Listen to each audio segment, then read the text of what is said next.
என்ன அசோக், மதனை பார்க்க போலான்னு நினைச்சேன். லொகேஷன் அனுப்பியான்னு சொல்லி சொன்னேன்.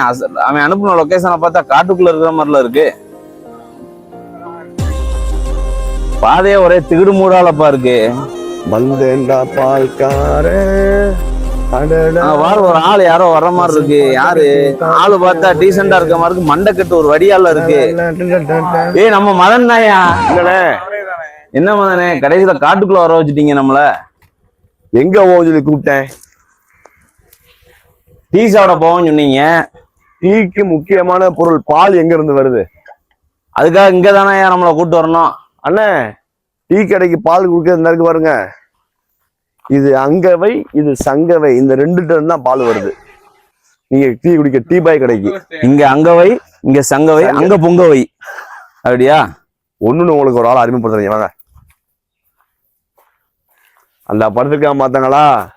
இவன் தான் முழிக்குனே பிறந்த முத்துக்குமார். அவன் பேரு எப்படி பார்க்காம பாருங்க. பாருங்க, என் மனச பேர் மாதிரி இருக்கு ஒவ்வொன்னும். முழிக்கு பிறந்த முத்துக்குமார். எங்க முத்துக்குமாரா? இவர் தான் வந்து கடுவா பல்லு. கடுவா பல்ல? ஆமா, ஆளும் தான் ஒரு முறப்பாவே தான் இருப்பான். அது பசுமாடு மாதிரி தெரியலையே, காளை மாடு மாதிரில இருக்கு. அத பாத்தாங்களா? ஆட்டு பண்ணையா இல்ல குதிரை பண்ணையா? அங்கிட்டு குதிரை வர கட்டி போட்டிருக்கு. ஆனா எல்லாம் கலந்து இருக்கும்னு அப்படி இப்படின்னு இருக்குதான் செய்யும். அங்கிட்டு பார்த்தா ஆட்டுக்குட்டி இருக்குதான் செய்யும். அப்படியா? கோழி காணும், கோழி ஒண்ணுன்னு கணக்கு. தம்பி, நான் உங்களை எதுக்கு இங்க வர சொன்னீங்க வாங்க. சரி. அங்க ஊருக்குள்ள பாத்தாங்கன்னா சுல்லுன்னு வெயில், வண்டிய போய்கிட்டு போக தூசி இப்படிதான் இருக்கு. சரி. இங்க வந்து இயற்கையோட சார்ந்து எப்படி இருக்கு பாருங்க. ஒரே சுத்தி நல்லா மரங்களா இருக்கு, பசுமையா இருக்கு. பசுமை, இயற்கை, நேச்சுரல். அப்படியே இங்க ஊருக்குள்ள உள்ள வாழ்க்கை வந்து வேண்டாம் நினைக்கீங்க?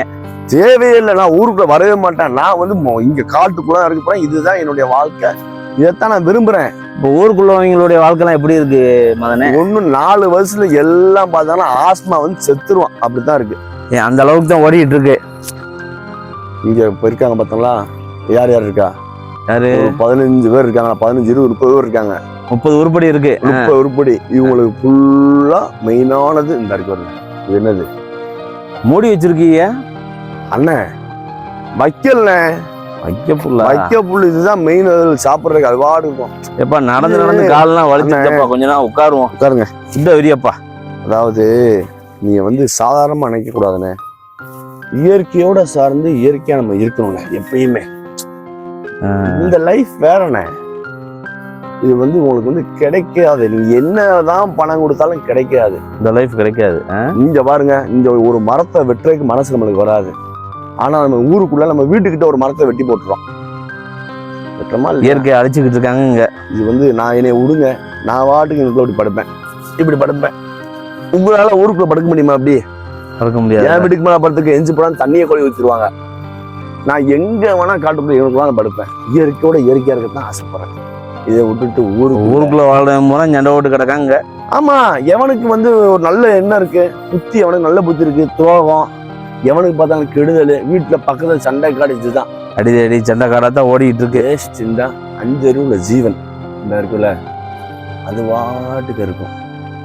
அப்படியே பக்கத்துல சாப்பிட்டுட்டு இருக்கா, அதுக்கு போதுமா தள்ளி போயிடும். உணவு மாடு சாப்பிடும், அதை டிஸ்டர்ப் பண்ணாது. ஒரு மாடு நோண்டாதுங்க. சாப்பிட்டுட்டு இருக்கு, சாப்பாடு போதும்னா போயிடும். உணவு மாடு சாப்பிடுமோ அப்படி ஒழிஞ்சு. ஆனா நம்ம ஆட்களை பாருங்க, மனிதனை போதுங்கிற அளவுக்கு பணத்தை சேர்த்துட்டு திரும்ப என்ன 10,000 உணர்ந்து சம்பாதிக்கும் போது அதையும் பிடுங்கத்தான் செய்வான். இதான் நடந்துகிட்டு இருக்கு. இப்ப வந்து என்ன சொல்ல வரணும், தம்பி உங்களை கூப்பிட்டுருக்கீங்க மெயினான காரணம் ஒண்ணு. ஒரு டீக்குள்ள இவ்வளவு விஷயம் இருக்கு. டீ குடிக்கிறது பேசுறது தானே, டீ கடையில தானே பேசுவோம், அதே தான் இங்க பேசுறோம். நீங்க சுத்தி பாருங்க, இது வந்து ஒரு தனியா ஒரு நேச்சுரல் வேற மாதிரி. இந்த லைஃப் உங்களுக்கு கிடைக்காதுண்ணே. நீங்க எவ்வளவு கொடுத்தா கிடைக்காதுன்னு வச்சுக்கோங்க.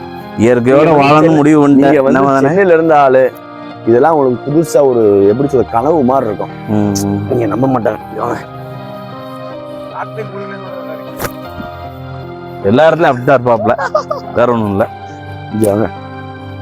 இந்த மாங்காவை பாருங்க. சென்னையில எப்படி ஏதாவது ஒண்ணு பார்த்துருப்பாங்களா? சென்னையில எங்கயா பூரா அபார்ட்மெண்ட், வீடு, பில்டிங்கா தானே பார்க்க முடியும். வண்டி போற இதைத்தானே பார்க்க முடியும். எப்படி இருக்கு மாம்பழம்? அப்படியே லைவா புடுங்க சாப்பிடலாம். கழுத்து பார்த்தோம்னா அப்படி தெரியும். இதெல்லாம் எட்டரை தூரத்துல இருக்கு இந்த மாங்காலாம். ஜம்முன்னு அசோக் அதை காட்டு. எட்டரை தூரத்துல இருக்கு, கைட்டே பிடிங்க சாப்பிடலாம் போலக்க. லைஃப் வந்து எப்படினானே, ஜம்முன்னு எப்படி இருக்கு மாங்காய் பாக்குறதுக்கு வேற மாதிரி வச்சுக்கோங்க. நம்ம ஊரு வந்து ராஜபாளையம், இங்கிட்டு பார்த்தா தென்னை மரம், அங்கிட்டு பார்த்தா மாமரம், சென்னைக்கும் ராஜபாளையம் கம்பம், இங்கிட்டு பார்த்தா பனை மரம். நம்ம ராஜபாளையமே ஒரு வேற மாதிரி தனி ஐலாண்டு சொல்லலாம். கூமாப்பட்டி, நம்ம கூமாப்பட்டி மாதிரி. அவர் அண்ணனை உள்ள இருக்காங்க, அவர் சண்டைக்கு வந்துட போறாரு. ஆமா, வேற மாதிரி நம்ம ராஜபாளையம் எங்கிட்டு பார்த்தாலும் இயற்கையை வளர்ந்த ஒரு இதுதான் சார்ந்தது ஒரு ஊரா தான் இருக்கு ராஜபாளையம். ஆனா என்ன இப்போ வரைக்கும் வந்து எந்த ஒரு இயற்கைக்கு எந்த ஒரு பாதிப்பு வந்தல வரவும் ஆனா இந்த ஊருக்கு ஏகப்பட்டவரை வந்து போறேன் மதனே, இவ்வளவு இருக்குங்கிறது தெரியாம போச்சே மதனே. நான் உனக்கு எதுவுமே காட்டல, மாடை காமிச்சிருக்கேன், வைக்கல காமிச்சிருக்கேன், அவ்வளவுதான். இதை தாண்டி பொண்ணு நிறைய இருக்குங்க, நிறைய இருக்கு. அதனால இயற்கையை சார்ந்து எப்பயுமே இருக்கணும். இயற்கையை வந்து நம்ம வந்து எனக்கு வேண்டாம், எனக்கு ஊரே வேண்டாம், நான் சென்னைக்கே வரல கூட வேலைக்கு, தயவு செய்து என்ன ஆளை விடுங்க. நான் வாடுக்கு என்ன சொக்கு, நான் வாடுக்கு நீங்களுக்குள்ள இயற்கையாண்டாங்கன்னு படுப்பேன், இங்கிட்டு படுப்பேன், சுத்துவேன், இயற்கையோட இருக்கேன் நான் இருக்கேன். நானு நீ மாடர்னா ட்ரெஸ் பண்ணிருக்க, மண்டைக்கட்டு ஒரு சைஸா இருந்தானே பதறிட்டேன்ப்பா. வேற ஒண்ணு ஏன் பால் பீச்சு பதறிட்டேன். ஏன் பால் பீச்சு வாட்சி கட்டக்கூடாதா, கண்ணாடி விடக்கூடாதா, பேண்ட் போடக்கூடாதா?